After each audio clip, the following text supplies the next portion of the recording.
Bonjour Bernard-Henri Lévy. Bonjour. Vous êtes philosophe, auteur de Solitude d'Israël aux éditions Grasset. Merci beaucoup d'avoir accepté notre invitation. Déjà, j'aimerais avoir votre réaction, une première réaction sur ce qu'il vient de se passer aujourd'hui, cet après-midi à Beyrouth, ce raid israélien, le plus fort depuis cette campagne de frappe qui est menée depuis quelques jours maintenant par Israël. Igor Saïri nous dit pour l'instant, on n'a aucune confirmation qu'Hassan Nasrallah soit blessé ou ait été neutralisé lors de cette frappe. Si tel avait été le cas, quelles conséquences ça aurait ? La confirmation que l'on a, ce que l'on sait, c'est que le quartier général ou l'un des quartiers généraux du Hezbollah était là. Ça, c'est sûr. Est-ce que Hassan Nasrallah y était ou pas ? Ça, on verra. Mais en tout cas, c'était un quartier général du Hezbollah. Et si, encore une fois, je reste avec des guillemets, tout est très hypothétique, mais si Hassan Nasrallah ça voudrait dire était neutralisé, quelles seraient les conséquences ? Ça voudrait dire que le dernier commandant du Hezbollah aurait été neutralisé. Il y a eu l'opération Beeper, où le commandement du Hezbollah a été quasiment a été décapité. Il restait Hassan Nasrallah et quelques autres. Et qu'est-ce que vous voulez que je vous dise ? Pour Israël, pour le Liban, pour la région, si le Hezbollah, en effet, est neutralisé, c'est une très bonne nouvelle. Hassan Nasrallah, s'il est neutralisé, est-ce que ça signifie la fin du Hezbollah ou non ? Ça veut... Probablement. Hassan Nasrallah défie le monde entier depuis des dizaines d'années. Il bombarde Israël depuis 11 mois.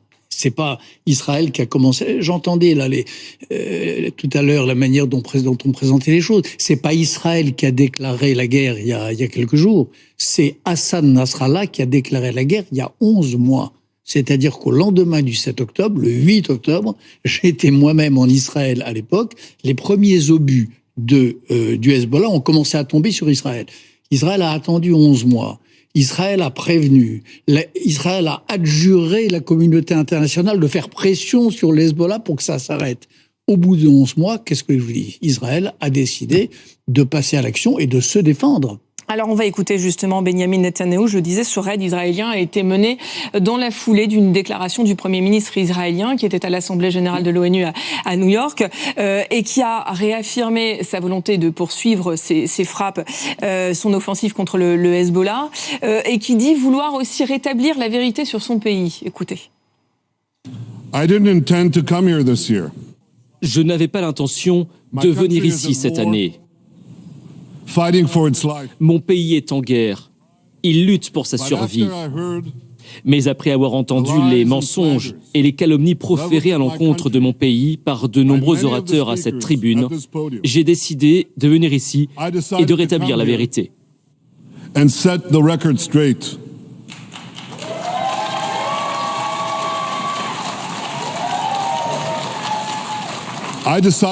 J'ai décidé de venir ici, de parler au nom de mon peuple, au nom de mon pays, au nom de la vérité. On connaîtra dans les prochaines heures l'ampleur, les conséquences, le bilan de ce raid israélien qui a été mené cet après-midi. Mais ce qui est certain, c'est que c'est l'illustration de ce que vient de dire Benyamin Netanyahou. Il poursuit cette offensive contre le Hezbollah. Est-ce une faute de refuser le cessez-le-feu, comme le dit Emmanuel Macron ? Non, c'est une faute de demander un cessez-le-feu. On n'a pas demandé de cessez-le-feu au Hezbollah depuis 11 mois. Je vous répète, le feu tombait sur le nord d'Israël depuis 11 mois. Il y a 70 000 Israéliens qui ont été déplacés à l'intérieur de leur propre pays. Personne ne demandait le cessez-le-feu. Il n'y avait pas de réunion du Conseil de sécurité pour demander de cessez-le-feu. Aujourd'hui, Israël fait ce que n'importe quel pays ferait. N'importe quel pays. Si la France était bombardée demain, ce qu'à Dieu ne plaise, par un voisin qui lui envoyait des missiles ou des roquettes tous les jours, vous croyez que la France resterait les bras croisés en attendant que ça se passe ? Évidemment non. Donc, demander un cessez-le-feu aujourd'hui, je pense que c'est là qu'est l'erreur politique. Le fait est qu'aujourd'hui, Israël est isolé. Il n'y a pas que la France qui demande ce cessez-le-feu. Rappelons que c'est une proposition d'une trêve de 21 jours qui a été formulée par les États-Unis, par la France, soutenue par les pays occidentaux, par un certain nombre de pays arabes, par l'Arabie saoudite, par les Émirats arabes unis. L'État hébreu doit faire fi de la communauté internationale ? L'État hébreu ne doit pas faire fi. L'État hébreu a un devoir qui est de protéger ses citoyens. L'État hébreu est menacé d'une guerre existentielle. Il faut bien se mettre ça dans la tête. Israël est un minuscule pays. C'est grand comme 2 départements moyens français. Et ce pays-là, ce tout petit pays, il est attaqué sur tous les fronts. Il est attaqué par le Hamas, il est attaqué par les Houthis, il est attaqué par le Hezbollah, par des milices infiltrées. Qu'est-ce que je vous dis ? C'est une situation intenable. Et j'ajoute, quel est le but de guerre du Hezbollah ? Est-ce que vous savez, vous, pourquoi le Hezbollah a déclaré la guerre à Israël le 8 octobre ? Quel est le conflit ? Quel est le but de guerre ? Il n'y en a pas. Il n'y en a pas. Dans toutes les guerres du monde, même lorsque, je ne sais pas, l'autorité palestinienne, autrefois, ou l'OLP plus exactement, commettait des crimes, il y avait un but de guerre, il voulait un territoire. Le Hezbollah ne veut rien. Le Hezbollah n'a pas de conflit avec Israël. Donc, le seul but de guerre du Hezbollah aujourd'hui, c'est ça qu'il faut bien voir, c'est l'annihilation d'Israël. Il n'y en a pas d'autre. Et c'est pas de l'interprétation. C'est ce que dit le Hezbollah. Et l'Iran, qui est le parrain du Hezbollah, parce que le Hezbollah, c'est rien. Le Hezbollah, c'est une création. Qui, pour l'instant, regarde. L'Iran ne prend pas part directement à ce conflit. Et c'est aussi pour ça que la communauté internationale s'alarme. Pour l'instant, l'Iran regarde, mais après avoir créé le Hezbollah de toutes pièces depuis les années 80. Vous êtes d'ailleurs étonné ou pas du tout de cette position attentiste de l'Iran, prudente pour l'instant de l'Iran, qui n'a pas intérêt à s'engager dans un conflit, dans une guerre totale ? Je ne suis pas surpris parce que je pense que les régimes dictatoriaux, les autocraties, comme l'Iran, ou comme la Russie, ou comme d'autres, quand elles sentent que les démocraties sont, quand ils sentent, ces régimes-là, que les démocraties sont faibles, alors ils s'enhardissent et ils attaquent. Quand ils sentent que les démocraties résistent, eh bien, en effet, ils sont beaucoup plus prudents. Aujourd'hui, l'Iran, en effet, a envoyé le Hezbollah à l'attaque, attend de voir et voit en effet que le régime dit que israélien démocratique réagit, donc il recule. C'est la loi du monde. Les tyrannies reculent quand les démocraties tiennent bon. Vous dites l'objectif de l'État hébreu, l'objectif de Benyamin Netanyahou est de protéger Israël. À quel prix ? Au prix d'assumer les pertes civiles libanaises, au prix de faire du Liban un nouveau Gaza, c'est la crainte, au prix aussi de ce risque évoqué d'une guerre totale, de plonger la région dans une guerre totale ? Écoutez, pour l'instant, vous savez, j'ai couvert toute ma vie, depuis ma jeunesse, de très nombreuses guerres, pour des journaux, Je n'ai jamais vu de ma vie une armée, je parle de l'armée israélienne, prendre autant de précautions pour qu'il y ait le moins possible de victimes civiles. Je n'ai jamais vu ça de ma vie. J'ai jamais vu une armée qui prévient 24 heures avant de frapper, comme Israël le fait à Gaza, et j'ai jamais vu une armée qui bombarde, comme on vient de le voir là. Évidemment que les images sont affreuses, mais c'est pas Beyrouth qui a été bombardée, c'est 6 immeubles qui ont été en effet touchés. Vous avez, alors les chiffres, nous dirons, la réalité des chiffres pour l'instant elle est compliquée à déterminer à Gaza. Il n'empêche, les ONG, même l'ONU, estiment que le bilan de 40 000 morts à Gaza est très plausible. Et très probablement, il y a plus de 40 000 morts à Gaza depuis le 7 octobre. Combien parmi les 40 000, si c'est vraiment 40 000, combien de combattants et combien de civils ? Première question. Et deuxième question... Vous avez vu les images, tout deuxième comme moi. Question, est-ce que vous avez déjà vu une guerre où il n'y a pas de mort? Ça n'existe pas, malheureusement. C'est horrible, mais c'est comme ça. Quand les gens veulent la guerre, ce qui est le cas du Hamas, ce qui est le cas de l'Iran, ce qui est le cas du Hezbollah, malheureusement, il y a des morts. Mais n'est-ce pas le rôle des démocraties de protéger justement les populations civiles ? Exactement. Et en effet, c'est ce que fait Israël dans cette guerre de riposte.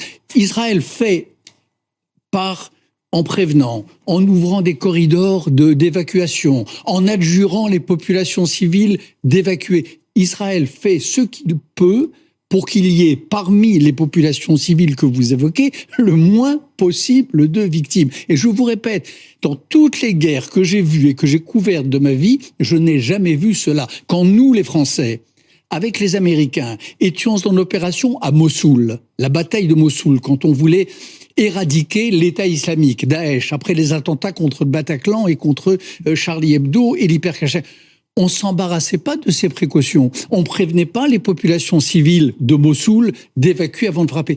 Donc là, je pense qu'Israël remplit parfaitement, aussi bien que possible, c'est jamais parfait, aussi bien que possible ce devoir que vous évoquez et qui appartient aux démocraties de faire en sorte, en effet, qu'il y ait le moins possible de victimes civiles dans une guerre. Vous dites on prévient les populations civiles, il n'empêche le bilan, encore une fois, le bilan que l'on connaît, et il faudra quelques mois pour déterminer, peut-être même quelques années pour déterminer un bilan précis de ce qui s'est passé à Gaza. Il y a le bilan humain, le coût de la vie humaine, et puis il y a aussi les déplacés considérables. Combien de personnes ont dû fuir Gaza, vivent aujourd'hui dans des camps, dans des conditions exécrables, menacées dans des conditions sanitaires. Ils n'ont pas pu fuir Gaza, parce que là encore, c'est la première. D'habitude, il y a toujours une voie de sortie quand il y a des guerres. Les Libyens, quand ils étaient bombardés par Kadhafi, pouvaient partir en Égypte.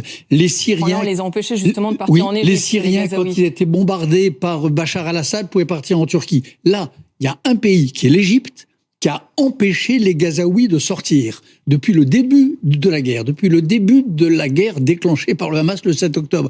Donc c'est vrai que les Palestiniens de Gaza sont bloqués à l'intérieur du territoire. Mais c'est vrai aussi qu'Israël, depuis la fin octobre, en effet, organise des zones de relative sécurité. Bien sûr que tout ça est relatif. Situation de guerre, c'est atroce. J'ai vu des guerres. Je sais que c'est abominable. Bien sûr. Mais si je vous écoute, Israël doit assumer de prendre le risque de faire du Liban un nouveau Gaza ?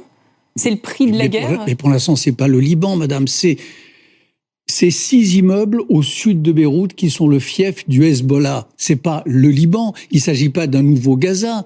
Vous avez bien vu l'opération d'il y a 15 jours, l'opération des beepers. Il s'agissait de viser spécifiquement des terroristes qui étaient équipés d'instruments de communication qui étaient elles-mêmes des armes terroristes. Qui parle de Gaza ? Il n'y a pas de frappe massive. Il y a en effet, sur des immeubles où il y a des forces du Hezbollah, où il y a des armes et des centres de commandement, des frappes ciblées. Ça n'a rien à voir avec un nouveau quoi que ce soit. Vous évoquiez tout à l'heure les nombreuses guerres que vous aviez pu couvrir. Vous avez couvert la guerre de 2006, qui a laissé un souvenir douloureux des deux côtés, y compris du côté de l'armée israélienne, qui a été durement accrochée par le Hezbollah. Il y a eu beaucoup de pertes, il y a eu beaucoup de difficultés, et au final, le Hezbollah n'a pas été désarmé. Non, à l'issue de cette guerre, à l'issue de cette offensive terrestre qui avait été menée au Liban. Aujourd'hui se prépare, en tout cas, c'est dans les plans, dans les tuyaux, potentiellement une nouvelle offensive terrestre. Pourquoi aujourd'hui cette offensive terrestre pourrait réussir alors qu'elle était un échec en 2006 ? Je ne sais pas si elle pourra réussir. Ce que je sais, c'est qu'en 2006, là vous avez raison, l'offensive terrestre a été stoppée. Israël a obéi, a obtempéré à la communauté internationale et à ses alliés qui lui ont demandé de stopper à la hauteur du fleuve Litanie. J'étais en effet là, j'étais en reportage pour le journal Le Monde. Donc j'ai vu cela. C'est parce que Israël a accepté de s'arrêter, parce qu'il n'est pas allé au bout de cette guerre contre le Hezbollah, que ça a repris quelques années plus tard et que ça reprend. Mais elle était en grande difficulté, l'armée israélienne. Mais attendez, une guerre... On est toujours en grande difficulté. Personne n'a envie de faire la guerre. Et les Israéliens, moins que quiconque, vous croyez que ça amuse les Israéliens d'envoyer leurs enfants, qui sont vraiment des enfants. Les soldats de Tsahal, c'est des enfants de 18 ans. Ils n'ont pas envie de ça. Ils sont évidemment... Il y a des blessés, il y a des morts, il y a des amputés. Vous dites, en fait, la communauté internationale n'aurait pas dû arrêter la guerre en 2006 ? Je pense cela, oui. Je pense que la communauté internationale aurait dû comprendre qu'Israël, en mettant à genoux le Hezbollah, accomplissait une œuvre de salubrité internationale. Elle vengeait les Français et les Américains de 1982 et beaucoup d'autres. Elle débarrassait le Liban d'une force qui le prend en otage et qui est le Hezbollah. Parce que n'oubliez pas non plus cela, le peuple libanais, qu'est-ce qu'il pense aujourd'hui ? Est-ce qu'il vous semble heureux sous la férule du Hezbollah, cette organisation politico-militaire qui a pris le pays en otage, qui empêche ses institutions de fonctionner, qui détruit la belle culture libanaise, cette culture multiethnique, multiconfessionnelle. Le Hezbollah est vraiment un problème aussi pour le Liban. Donc je crois qu'en effet, 2006, on a commis une erreur. On va revenir sur les enseignements de la guerre de 2006 et sur la façon dont le Hezbollah aussi s'est renforcé depuis cette guerre. Mais avant, j'aimerais qu'on prenne la direction d'Israël, Haïfa, où vous vous trouvez au nord d'Israël, Clémence Dibou. Benyamin Netanyahou dit donc à l'ONU cet après-midi devant l'Assemblée générale de l'ONU qu'il est hors de question de répondre à cet appel à cesser le feu, qu'il va poursuivre les frappes. Et c'est ce qui a été fait quelques minutes plus tard avec ce raid israélien qui a été mené. Ce que dit l'armée israélienne, c'est donc le QG du Hezbollah qui a été visé. Avec cette information de dernière minute qui nous parvient, le chef du Hezbollah, Hassan Nasrallah, on avait un doute tout à l'heure sur s'il avait été ciblé, s'il avait été neutralisé lors de cette attaque. Visiblement, va bien. C'est ce que dit le Hezbollah.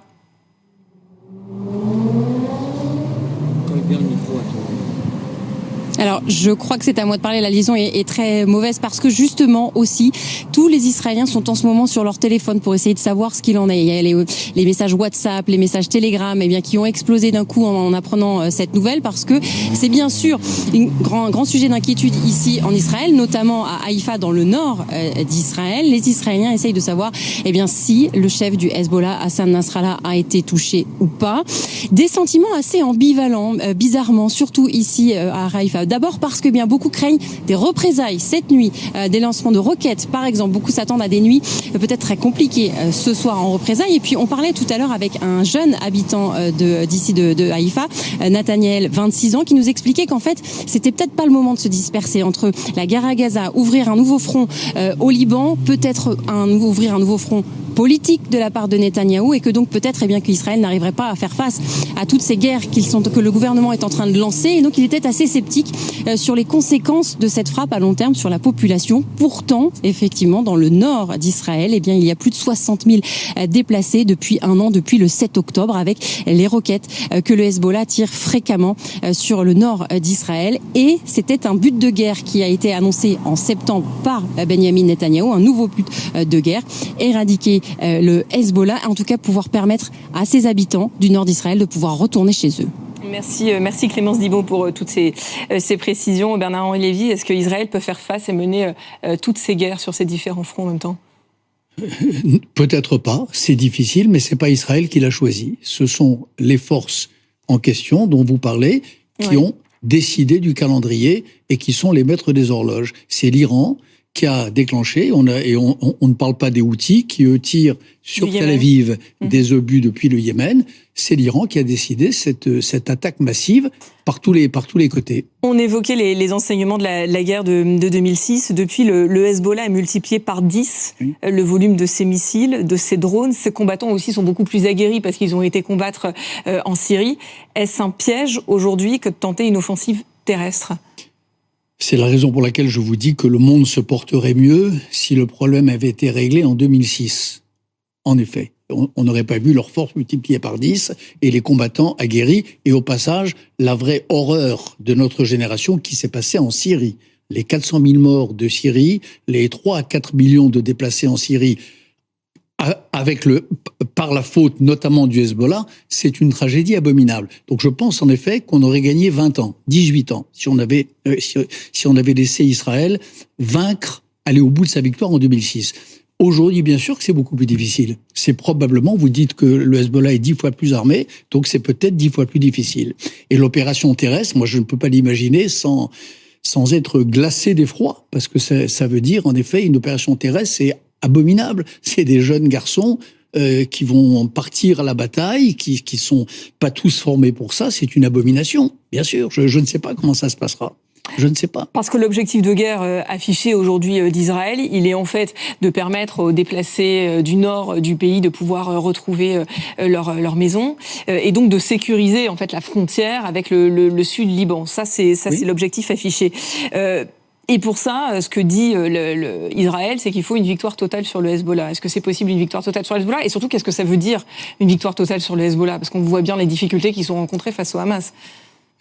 Victoire totale, ça veut dire que, comme dans toutes les guerres du monde, et notamment contre toutes les guerres totales, une guerre totale, c'est quand votre adversaire n'a pas d'autre but que votre annihilation totale. Ça s'appelle une guerre totale, c'est un concept de la théorie des guerres. Face à quelqu'un qui déclenche une guerre totale, il n'y a qu'une issue, c'est qu'il rende les armes, qu'il admette qu'il a vaincu, qu'il a perdu, que ses chefs, en effet, soient mis hors d'état de nuire, s'en aillent, soit peu importe. Voilà, ça c'est la victoire. C'est pas un compromis.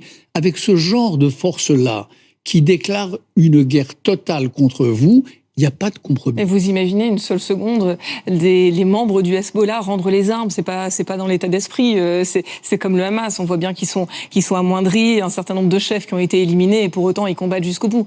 Écoutez, je me rappelle, il y a bien longtemps, à l'époque où l'OLP, Yasser Arafat, était engagé, ils ont été évacués, ils ont quitté le port libanais de Tripoli, affrétés sur un bateau, affrétés par la France et par la Grèce. Tout est possible. Mais en tout cas, ce qui n'est pas possible pour aucune démocratie au monde, c'est un compromis, un accord mi-chèvre, mi-chou, avec des gens qui veulent vous tuer, avec des gens dont la doctrine officielle, qui n'ont pas d'autre raison d'être que votre annihilation. Le Hezbollah, c'est rien d'autre. Quand il a été créé en 1982, c'est avec un objectif qui est l'éradication d'Israël. Parce qu'il n'y a pas d'objectif territorial, il n'y a pas d'objectif politique. Ils n'ont, eux, demandé à un responsable du Hezbollah ou à un partisan du Hezbollah qu'est-ce qu'il veut.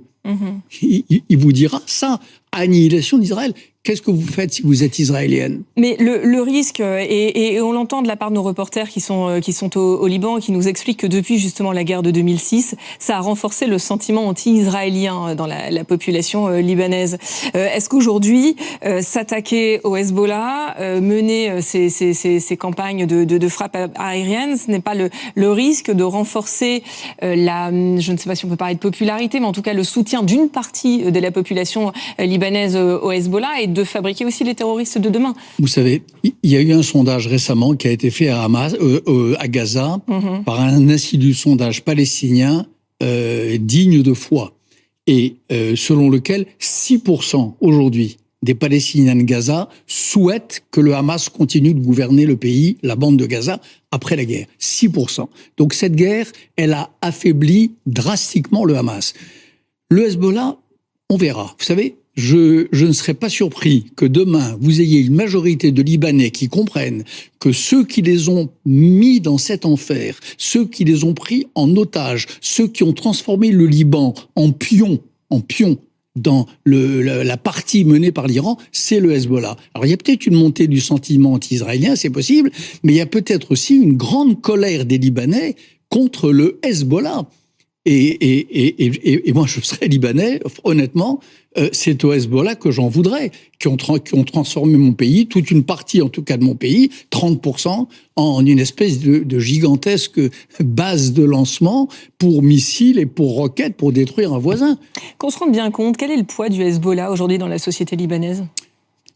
Territorialement, il contrôle un petit tiers du pays, et politiquement, il bloque le fonctionnement institutionnel de la politique libanaise. Donc ils pèsent comme une sorte de chape, et ils prennent en étau le Liban tout entier. Voilà, c'est une force terroriste qui, avant de terroriser Israël, ou qui en même temps qu'elle terrorise Israël, terrorise le Liban lui-même. C'est une prise d'otage. Le Liban aussi, c'est un petit pays. Israël est un petit pays, le Liban est un petit pays que le Hezbollah a pris en otage. Alors voilà le poids. Alors je ne sais pas comment on peut mesurer le poids d'une prise d'otage, mais il est considérable. Mais c'est une réalité aussi, ce sentiment anti-israélien dans la population libanaise. Mais c'est possible qu'il y ait un sentiment anti-israélien. Certainement. Il n'y a pas d'autre solution aujourd'hui. Ce Liban, moi je connais le Liban, c'est un pays que j'aime, c'est un pays que j'admire, dont la culture dont la culture politique et la culture sociale sont magnifiques.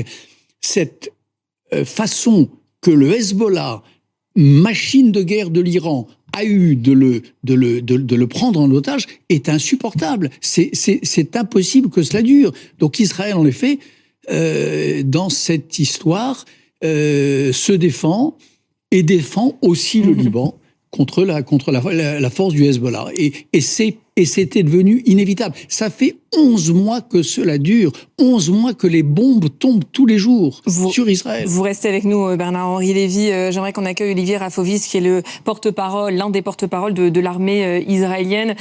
Bonjour, merci d'être en direct sur BFM TV. Réaction à ces raids israéliens qui ont été menés cet après-midi. L'armée israélienne, et vous allez me le confirmer, visait le QG du Hezbollah dans la banlieue sud de Beyrouth. Le mouvement chiite communique il y a quelques minutes pour dire que Hassan Nasrallah, le chef du Hezbollah, va bien, qu'il n'a pas été touché. C'était lui la cible ? D'abord, je veux vous dire que la frappe qui a eu lieu aujourd'hui, la frappe la plus importante en intensité et en moyens utilisés contre le QG central du commandement central du Hezbollah, dans Dakhia, dans le quartier sud de Beyrouth.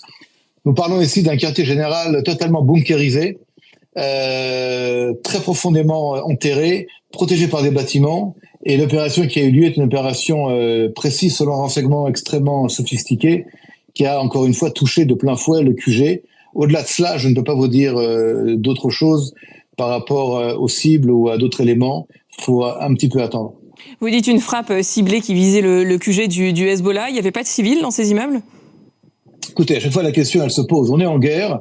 Je ne sais pas s'il n'y avait pas de civils. En tout cas, c'est pas le but de l'opération. Et si les civils se trouvent malheureusement dans cet endroit-là, qui est le QG central du Hezbollah, qui fait la guerre à Israël depuis maintenant 8 mois, jour après jour, il y a effectivement une forte possibilité que ces civils-là, qui doivent être civils, soient des membres des familles des terroristes du Hezbollah ou reliés au Hezbollah directement. Le but, encore une fois, n'était en aucun cas et n'est pas toujours aujourd'hui, à l'heure où nous parlons, de frapper des civils parce que civils. Il y a malheureusement une utilisation du Hezbollah comme du Hamas d'éléments civils dans leur protection à eux personnellement et à eux en tant qu'organisation contre Israël. C'est le même cas que nous voyons avec l'État islamique. C'est le même cas que nous voyons avec Daesh, avec le Hamas, avec le Hezbollah.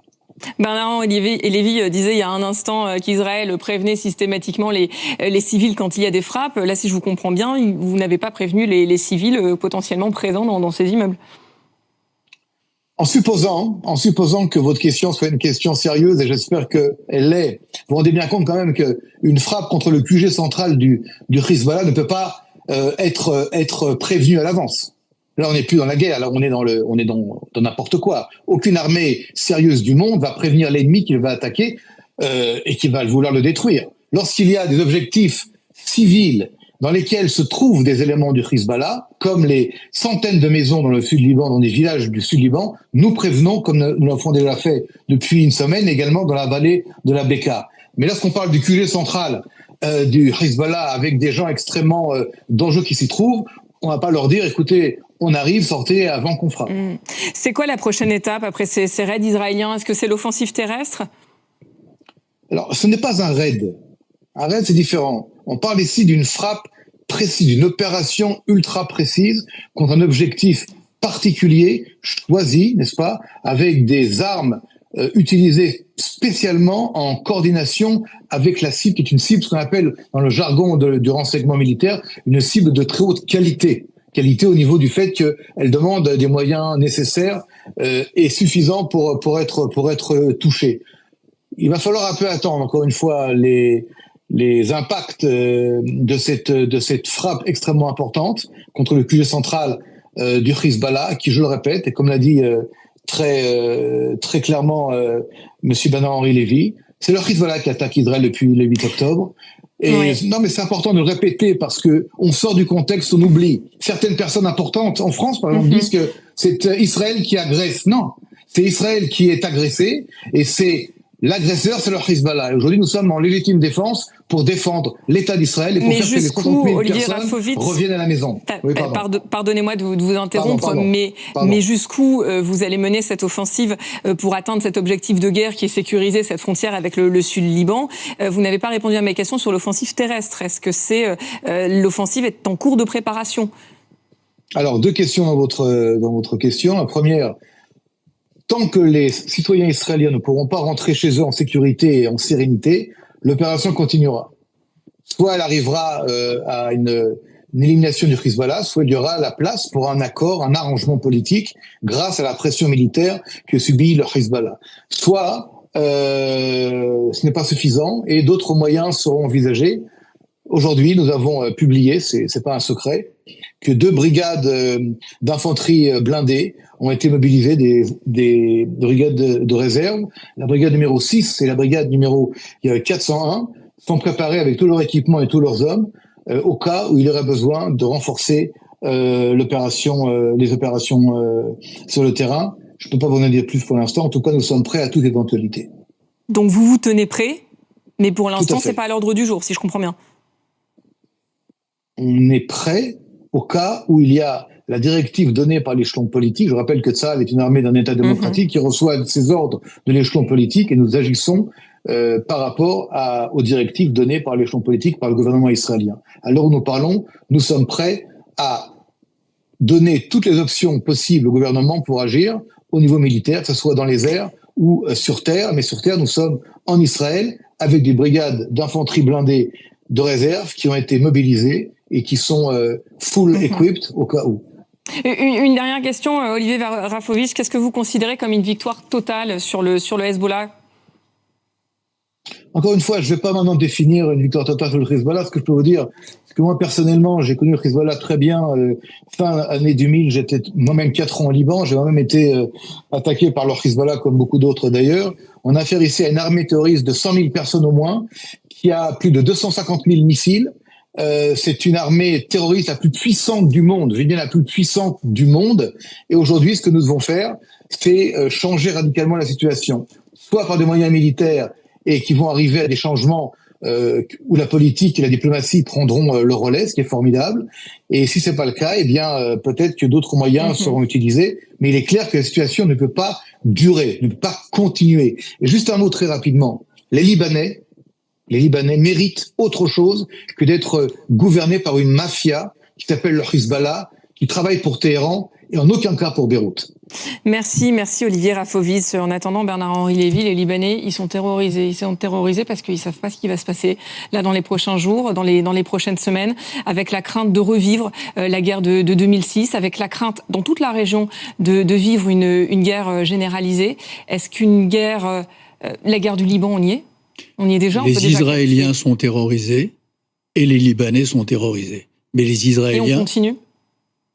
On continue jusqu'à ce que l'effet de terreur soit dissipé, c'est-à-dire jusqu'à ce que le Liban soit libéré. Le sud du Liban, le but de guerre, vous demandiez au colonel Rafovitch, le but de guerre, c'est que le sud du Liban soit libéré du Hezbollah. Donc c'est d'occuper le sud du Liban. Non, pas occuper le sud du Liban, chasser le Hezbollah du sud du Liban, conformément d'ailleurs aux résolutions 1551 et je ne sais pas la deuxième, qui exigent du Hezbollah qu'il se retire en effet de 30 ou 40 kilomètres au nord de l'endroit où il se trouve aujourd'hui. Libérer le sud Liban du Hezbollah. Voilà un but de guerre clair. Et par la même occasion, permettre aux 70 000 Israéliens déplacés dans leur propre pays de revenir dans leur maison. À vous écouter, Bernard-Henri Lévy, et en écoutant Olivier Rafovitch, j'ai le sentiment que tous les deux, vous êtes en train de nous expliquer que l'intervention d'Israël est complètement légitime pour se protéger de toutes les menaces face auxquelles elle doit faire face. Et pourquoi dans ce cas-là, les États-Unis, qui sont un allié historique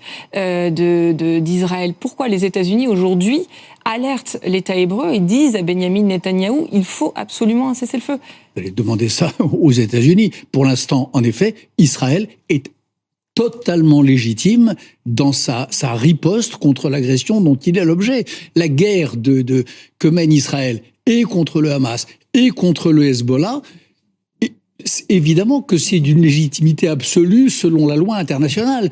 Et pas seulement parce qu'Israël a le droit de se défendre. Ça, bien sûr. Mais Israël a le droit de gagner contre le Hezbollah. Israël a le droit de l'emporter. Après que les États-Unis pense ceci ou pense cela, il arrive à des alliés de se tromper, il arrive à des alliés d'être pusillanimes, il arrive à des alliés de sous-estimer l'ampleur d'une menace au-delà de la seul région. Israël a raison, tout le monde se trompe, les États-Unis, la France, l'Union européenne, les Émirats arabes unis, l'Arabie saoudite. Pas tout le monde se trompe. Il y a des moments dans l'histoire, vous savez, en 1938, en 1939, il y avait en effet peu de gens. Il y avait Winston Churchill, il y avait Charles de Gaulle qui disaient en effet que Hitler était le nom d'un désastre mondial imminent. Et face à ça, il y avait beaucoup de diplomates, beaucoup de démocraties qui étaient pour l'apaisement, qui étaient pour l'esprit de Munich. En effet, ils se trompaient. Et c'était Churchill et c'était de Gaulle qui avaient raison. C'est comme ça. Ça peut arriver. C'est pas Israël contre le reste du monde. Peut-être parce qu'ils sont sous le feu. Peut-être parce qu'ils savent ce que la menace veut dire. Peut-être en effet qu'ils sont plus lucides que ces Nations Unies qui multiplient les déclarations honteuses. Depuis le secrétaire général des Nations Unies jusqu'à Madame la commissaire aux droits des Palestiniens dans les territoires, jusqu'aux gens de l'UNRWA, les Nations Unies se déshonorent. Et peut-être en effet que les Israéliens voient juste là où les Nations Unies se déshonorent. C'est possible. Et est-ce qu'Emmanuel Macron se déshonore en disant que les victimes civiles au Liban, c'est choquant? Bien sûr qu'il y a des victimes civiles. Mais il y a des victimes civiles. Chaque victime civile est choquante. Mais vous savez, moi, il n'y a pas une victime civile à Gaza et pas une victime civile au Liban que je ne pleure pas. Chaque fois que je vois un enfant sur mon téléphone portable, une vidéo qui arrive avec un enfant innocent bombardé, j'en ai le cœur brisé. C'est comme si c'était quelqu'un de ma famille. Bien sûr que c'est abominable. Après, il y a un raisonnement politique. Qui est responsable de ça? Qui a déclaré une guerre d'annihilation contre Israël? Qui a déclaré que la Palestine devait être soi-disant libre depuis la rivière jusqu'à la mer? Libre, c'est-à-dire sous la botte du Hamas, du Hezbollah et de l'Iran. Voilà, c'est ça, hélas, la question. L'histoire, parfois, est tragique. Merci. Merci à vous. Bernard-Henri Lévy d'avoir été l'invité ce soir de BFM Story. On va retourner en Israël où l'on vous retrouve, Clémence.